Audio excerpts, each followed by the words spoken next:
करण sir के बारे में अगर बोलना है तो एक आईएएस ऑफिसर जो इस व्यवस्था के खिलाफ धिक्कार के तौर पर अपना रेजिग्नेशन देता है और उसके बाद जनता के साथ जुड़कर उनके साथ एक रूप होकर इस मूवमेंट को आगे लेके जाने का काम करण सर ने किया है। सीएनआरसी के वक्त में हमने देखा है उन्हें कि वो पूरे भारत में घूम रहे थे और बीजेपी और आरएसएस के खिलाफ, सीएनआरसी के खिलाफ एक बड़ी लड़ाई में वो शामिल थे। तो मैं रिक्वेस्ट करूंगी करण सर से कि वो अपनी बात रखें।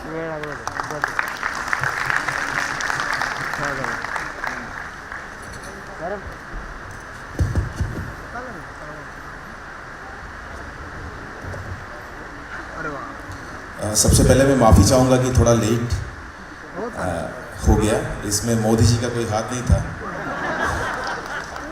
थोड़ा ओला लेट हो गया था।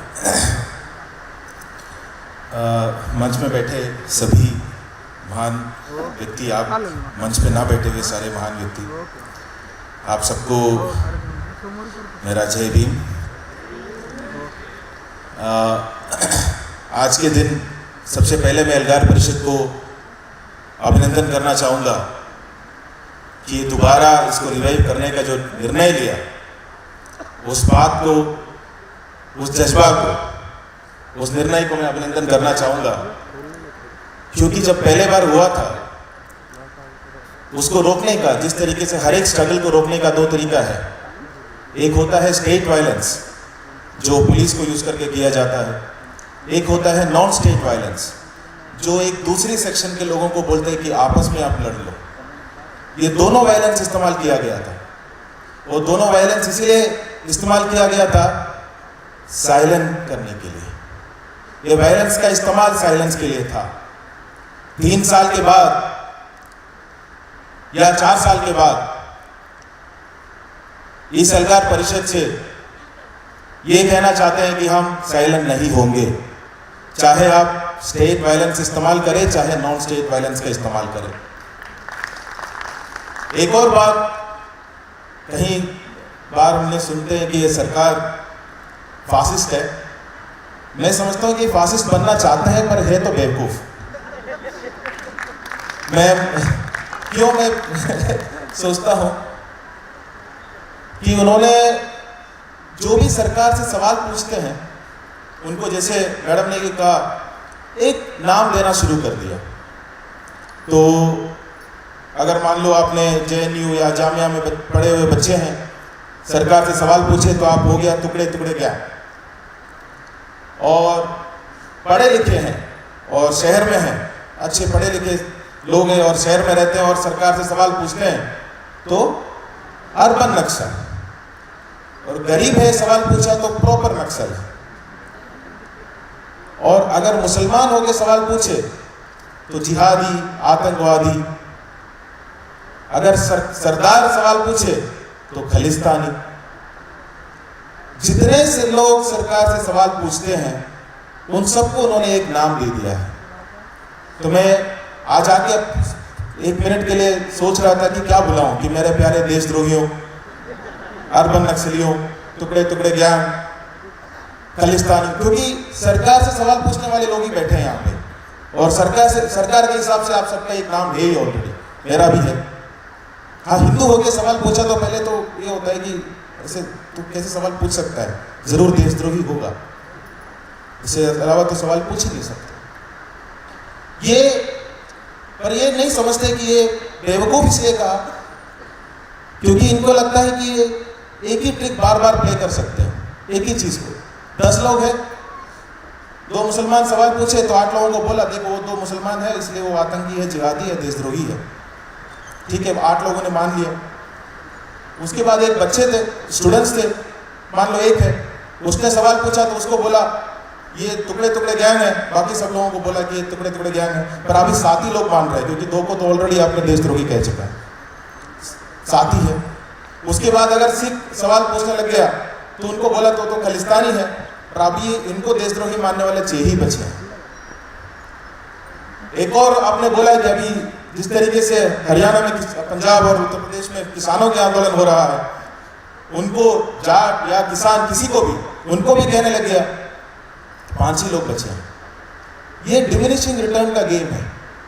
इनको लगता है इससे काफी लंबे आगे जा सकता है, पर इसलिए मुझे लगता है कि ये बेवकूफ है। ये एक ही ट्रिक को बार बार यूज करके जा सकता है, इसका कुछ ही लोगों को ऐसे लगता है। सबसे पहले आज के दिन मैं बहुत सारे डिफरेंस में थॉट्स में डिफरेंस होंगे, बट मैं अपना रेस्पेक्ट पे करना चाहूँगा हमारे महात्मा गांधी, जिनका आज डेथ तो नहीं कह सकते, जिनका मर्डर किया गया था, जिनके ऊपर टेररिस्ट अटैक कह सकते हैं कि जो हुआ था।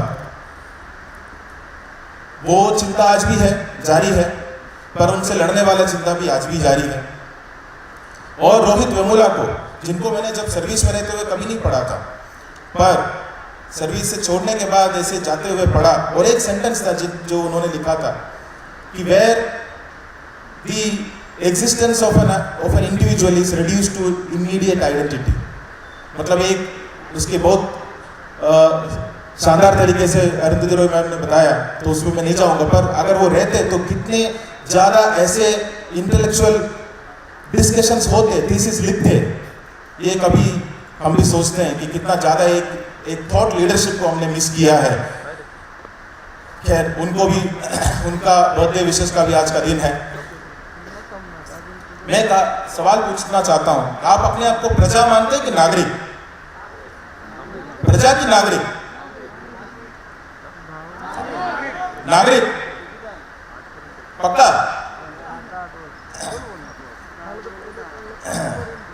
मैं जब नागरिक अगर होते तो सवाल जरूर पूछते। प्रजा है तो चाणक्य कौन है अभी हमारी पॉलिटिक्स में? इंडियन पॉलिटिक्स में चाणक्य कौन है? बिल्कुल बोलिए। अमित शाह, शरद पवार, और कोई? अच्छा, चाणक्य होना चाहिए क्या हमारी पॉलिटिक्स में? क्यों नहीं?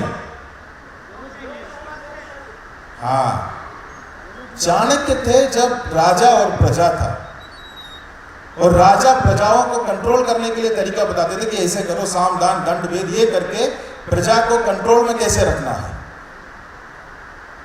आज जनता को सरकार को कंट्रोल में रखना है। हम लोकतंत्र में, हम प्रजा नहीं है, हम नागरिक है, कोई राजा भी नहीं है। किसी भी तरीके का चाणक्य की जरूरत नहीं होनी है। आज हमें चाहिए ट्रांसपेरेंट तरीके से जो हमें बताए, ओवर स्मार्टनेस नहीं पॉलिटिक्स में। अगर कोई एमएलए खरीद के सरकार बना सकते हैं, उसमें ताली बजाना हमारा काम नहीं है, क्योंकि हम अपने आने वाले पीढ़ी को बता रहे हैं कुछ भी करके जीत हासिल करो, इसी में वाहवाही है। ना सच्चाई में है, ना सही रास्ते पे है। कि कोई भी जो हमें पढ़ाता था वो सब में कोई मायना नहीं रहता। पैसा, धमकी, कुछ भी करके जीतो, जीतना ज्यादा जरूरी है, ये हम बता रहे हैं। क्या आप ये बताना चाहते हैं अपने बच्चों को? मैं नहीं बताना चाहता। मैं नहीं बताना चाहता कि ये रास्ता है इस देश के लिए। मैं नहीं बताना चाहता कि हम प्रजा है इस देश में। हम नागरिक है, पर नागरिक बन नहीं पाए। आजादी मिले, पर नागरिक नहीं बन पाए। नागरिकता शायद है, पर फिर भी नागरिक नहीं बन पाए। अगर नागरिक बनते, मान लीजिए यहां से आप निकल गए, अभी 2 घंटे बाद प्रोग्राम के बाद निकल गए, 4 पुलिस वाले हैं, बाइक में आए, गाड़ी में आए, एक लाठी उठाए, हट यहां से, क्या करोगे? क्या करोगे? साइड से कटने की कोशिश करेंगे और थोड़ा साइड दूर जाने की कोशिश करेंगे। किसका देश है? हमारे देश? आपने कुछ गलती किया? जा रहे थे, किसी ने सवाल, अगर हम नागरिक होते तो सवाल पूछते कि क्यों कर रहे हो भाई, पर हम नहीं बोलते। नागरिक नहीं है, अभी प्रजा ही है। हमें डर है, प्रशासन से डर है, राजाओं से डर है। सारे के सारे राजा ही है, सिर्फ एक मोदी नहीं है, हर लेवल पे मोदी बैठे हैं। ये तो छोड़िए मोदी से जिससे सवाल पूछते हैं, अपने पटवारी और तलाटी से सवाल पूछने से डरते हैं, तहसीलदार से पूछने से डरते हैं। मैं जानता हूं जिस जिले में मैं कलेक्टर था, वहां कुर्सियां थे बाहर, और ऐसे लोग हमारे ऑफिस में आते थे, आज पिछले साल 2019 की बात कर रहा हूं मैं, जो कुर्सी में बैठने के लिए तैयार नहीं थे। उनको बताया कि प्लीज कुर्सी में बैठे, वो नहीं बैठते थे। क्यों? उनके देश, उन्होंने जो पैसा दिया वो तनख्वाह लेके मैं नौकरी कर रहा हूं वहां पे, उन्हीं के पैसे से खरीदा हुआ कुर्सी, पर अपने आप को उस कुर्सी में बैठने लायक नहीं समझते। कैसे नागरिक बोल सकते हैं हम अपने आप को? ये देश किसी ऑफिसरों की या राजनीतिक नेताओं की अच्छाई से नहीं चलने वाले। नागरिक जब अपना अधिकार अपनी हक से लड़ के जिएंगे तब ये देश रहने वाली है। और यहां पे सवाल पूछने का किसी से भी हो, और ये सरकार भी यही जाना, मैं समझता हूं कि सरकार भी यही जाना है, जिनको ये लुटियंस गैंग कहते हैं या 10-15% लोग हैं जो सवाल पूछते हैं, जिनकी बोलने की आजादी है। 85% लोगों को तो बोलने की आजादी तभी नहीं थी। प्रधानमंत्री तो छोड़ो, मैं वही आपकी जो इमीडिएट कांस्टेबल से सवाल पूछने का आपकी आजादी नहीं है, प्रधानमंत्री तो बहुत दूर की बात है क्या? ये जर्नी, प्रजा से नागरिक तक की जर्नी, वो इस देश के लिए सबसे बड़ी जर्नी है। विश्व में सबसे ऊपर भारत पहुंचे वो जर्नी नहीं, यहां के हर आदमी और औरत नागरिक बने प्रजा से, वो जर्नी मैं समझता हूं कि सबसे ज्यादा महत्वपूर्ण जर्नी है जो हमें इस देश को करना होगा। मैं एक छोटी सी इंटरेस्टिंग कहानी सुनाता हूं। एनआरसी सीए के मूवमेंट में कई बार कई जगह गया, तो ऐसे अलीगढ़ में भी एक बार जाना हुआ। ग्वालियर में फंक्शन था, तो ग्वालियर से ओला आउट स्टेशन करके जैसे यहाँ आए वैसे अलीगढ़ जा रहा था। तो अलीगढ़ में मेरा नो एंट्री का ऑर्डर उन्होंने पास कर दिया, पर आगरा के बॉर्डर पहुंचा मध्य प्रदेश वाला, तो करीबन 60-70 पुलिस वाले ब्लैक कलर, पता नहीं कब पहन के, मुझे लगा क्या हो गया। और मेरा जो ओला आउट स्टेशन का ड्राइवर था उसको लगा मैं कोई आतंकवादी हूँ, क्योंकि सारे पुलिस वाले एकदम चारों तरफ घेर लिए, और वो दरवाज़ा खोल के भाग गया और मैं अंदर। वो अपना फ़ोन देख रहे कि यही है क्या जिसको अरेस्ट करना था, जिसको डिटेन करना था। मैंने बोला हाँ मैं ही हूँ। उसके बाद खैर काफ़ी चीज़ें हुई। लास्ट में उन्होंने एक जीडी एंट्री दिखाई। जीडी एंट्री मतलब आपको अगर कोई अरेस्ट कर लिया है, कुछ भी इंसिडेंट हुआ, तो एक पुलिस स्टेशन में एक एंट्री लिखते हैं। उस एंट्री में ये लिखा हुआ था कि मैं आगरा में हर गांव में जाके लोगों को उकसा के अलीगढ़ लेके जाने वाला था दंगा करने के लिए। ओला आउट स्टेशन पकड़ के जा रहा हूँ मैं अलीगढ़, डायरेक्ट गाड़ी। और मैंने पूछा, एसपी भी था, कि सच लिखा है कि झूठ लिखा है? तो बोला सर वो तो सीआई देखेंगे, इंस्पेक्टर देखेंगे। तो निकल गया। थैंकफुली एसडीएम था। मैंने बोला इस पे तो फिर तो जेल ही कर दो, मैं निकलूंगा नहीं, मैं तो फिर बॉन्ड पे भी साइन नहीं करूंगा, जेल ही ले जाओ। ये हिम्मत कैसे हुई इतने जरेआम झूठ लिखने की? जरेआम झूठ लिखने की हिम्मत कैसे है? वो जानते हैं कि झूठ लिखा है। डॉक्टर कफील खान का अरेस्ट आप जानते हैं, उसको जब उनको जब छोड़ने का आया तो उन्होंने कोर्ट ने ये लिखा, कोई भी रीजनेबल आदमी ये ऑर्डर नहीं पास कर सकता था। एनएसए के अंदर उनको अरेस्ट किया था, कोई भी रीजनेबल आदमी इनको अरेस्ट नहीं कर सकता है एनएसए के अंदर। अगर कोई रीजनेबल आदमी अरेस्ट नहीं कर सकता तो ये अरेस्ट क्यों हुआ, ये सवाल भी पूछने का जिम्मेदारी था जुडिशरी का। अगर जुडिशरी ये सवाल पूछते कि इसके पीछे मैलाफाइड है कि नहीं, तो दोबारा ऐसे कोई ये कफील खान या फिर हाथरस ऐसे इंसिडेंट नहीं होता, क्योंकि एग्जीक्यूटिव को अभी जुडिशरी का डर खत्म हो गया। ये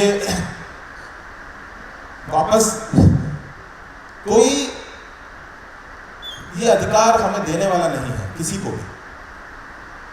ऑफिसर अच्छे हो सकते हैं, वो अधिकार को अच्छे काम के लिए यूज कर सकते हैं, या सरकार उसको अच्छा काम के लिए यूज कर सकते हैं, बुरे काम के लिए यूज कर सकते हैं, पर कोई सरकार अपने पावर जनता को नहीं देने वाला।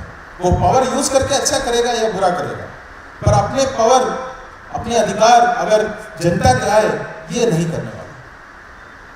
ये एक जर्नी था जिसमें ये सरकार को समझा कि 85% लोगों को तो वैसे भी ये सब तलाटी से नहीं सवाल पूछते, क्यों प्राइम मिनिस्टर से सवाल पूछेगा। तो कोई मतलब ही नहीं है। उनको क्या है, सिलेंडर दे दो या कुछ टॉयलेट बना के दे दो और उसके बाद बाकी मुद्दों की बात करो, हक की बात कभी करने ना दो, तो बात खत्म होगी वहाँ पे। प्रजा से प्रजा ही रखो, प्रजा से बेनिफिशियरी बना के रखो। एक अकाउंट नंबर, आधार नंबर में इतना पैसा आता है ना, तुमको सिलेंडर मिलता है ना, टॉयलेट मिला है ना, पानी है कि नहीं वो अलग बात है, पर पानी नहीं मिला ये पूछने के लिए तो अधिकार चाहिए। सिलेंडर मिला पर उसको रिफिल नहीं हो सकता ये बोलने के लिए अधिकार चाहिए, पर मिला कि नहीं उसके लिए प्रजा होना काफ़ी है। ऐसे तो अच्छे राज्य पहले भी थे। हम वापस जो रास्ता था नागरिक होने का, कहीं ना कहीं हमने रुक गया और वापस जाने का रास्ता शुरू किया। और मैं समझता हूँ कि एनआरसी ये मूवमेंट एक मूवमेंट था जिसमें लोग बाहर निकल के बोले नहीं, ये सिर्फ नागरिकता हमसे ना छीने उसकी लड़ाई नहीं थी, नागरिक है हम ये बताने वाली लड़ाई थी। हम उनको ये कह रहे थे कि हम नागरिक है, चाहे आप कुछ भी करें, हम अपनी हक लेके रहेंगे, हम अपनी बात रख के रहेंगे, जो सवाल हमें पूछना है हम वो पूछते ही रहेंगे। मैं एक छोटा सा अपना बात ज़्यादा नहीं कहूँगा, क्योंकि मेरी जो देखने का नज़रिया है वो हो सकता है यहाँ बैठे हुए कई सारे लोगों से अलग है, क्योंकि हम अलग अलग जगह से आते हैं, एक ही इंसिडेंट को अलग अलग तरीके से देखते हैं। ये ज़रूरी नहीं है कि मेरा देखने का सही है, किसी और का देखने का सही है, पर मेरा एक डर भी है। ये इस्लामिक टेररिज्म बोल के हमने शुरू किया था एक टाइम। इस्लामिक टेररिज्म की कई सारे एग्जाम्पल्स भी हमने कहीं बहुत बताया, पर नीचे आते आते वो मुसलमान के खिलाफ नफरत में आ गया कि हर मुसलमान आतंकवादी हो सकता है, ऐसे आ गया। मेरा डर ये है कि हम जब एक ब्राह्मणवाद की बात रिपीटेडली कहते हैं, तो जैसे ही इस्लामिक टेररिज्म के ऊपर हम बोल के अल्टीमेटली मुसलमान के खिलाफ नफरत में आ गया, ऐसे ही एक दूसरे इंसान कोई भी हो, ब्राह्मण हो, XY हो, वहाँ पे उनकी नफरत में जाए, ऐसे होना नहीं चाहिए। ये मेरा थॉट है, पर ये मंच की समझ भी मैं रख रहा हूँ, शायद मैं गलत हो सकता हूँ, क्योंकि एक गलत आइडियोलॉजी से अगर हम लड़ रहे हैं और उसमें वापस उसका सोल्यूशन में भी किसी न किसी को एक्सक्लूड करके अगर हम लड़ रहे हैं, तो इस देश को एक साथ होकर आगे लेके जाना मुश्किल होगा। पता नहीं आगे हो सकता है, आज तो पावर रिलेशन ऐसा है कि एक ऊपर है इसलिए कुछ फर्क नहीं पड़ता, पर कल चेंज होगा तो क्या होगा पता नहीं। मैं जब गैलवन वाली इंसिडेंट हुआ तो UPSC क्लियर हुआ है, IAS वगैरह हुआ है, पर उसके बावजूद अगर कोई मुझसे पूछता उस दौरान कि बीजिंग कहाँ है चाइना का, तो मुझे पता नहीं था।